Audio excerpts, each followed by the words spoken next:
Assise sur cette chaise, Nadia Villénia de Aguiar fait face au jury. Elle comparaît libre, dans sa robe bleue et ses ballerines, et s'est montrée calme tout au long de cette première journée d'audience. À la barre, elle dit « Je suis innocente, je n'ai pas commis tout ça ».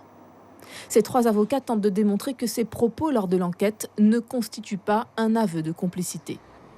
Au départ, lorsqu'elle a été entendue en garde à vue, elle n'a pas dit la vérité. Elle avait échafaudé un scénario en impliquant la fille de M. Metton. Et il s'est avéré que cette histoire était totalement fausse. Mais de ce fait, on ne peut pas prendre pour argent comptant les déclarations qu'elle a pu tenir pendant sa garde à vue. Je pense qu'elle voulait venir en aide à son compagnon. Elle était quand même sous l'influence de cet homme qui sortait de prison.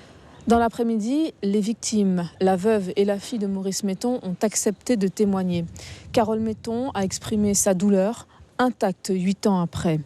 Ce procès ne me ramènera pas mon père, ça ne calmera pas la souffrance ni les questions. Pourquoi, ajoute-t-elle, quand on n'est pas bien quelque part, on s'en va? Pourquoi tant d'acharnement et de méchanceté? Les faits sont niés, c'est-à-dire l'évidence est niée, donc il faut être là pour éviter que le mensonge ne passe.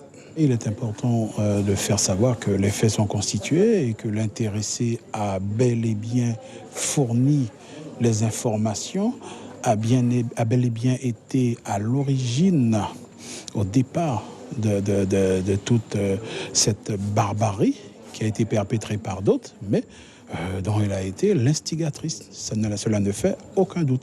L'amour, c'est l'amnistie, ironisera la présidente de la cour d'assises d'appel face à Nadia Villénia de Aguiar. Demain, la nouvelle version de l'accusé sera confrontée à celle de son ancien compagnon et des 2 autres criminels. Incarcérés, ils seront entendus par visioconférence. Suivez l'info sur Guyana Première, télé, radio et internet.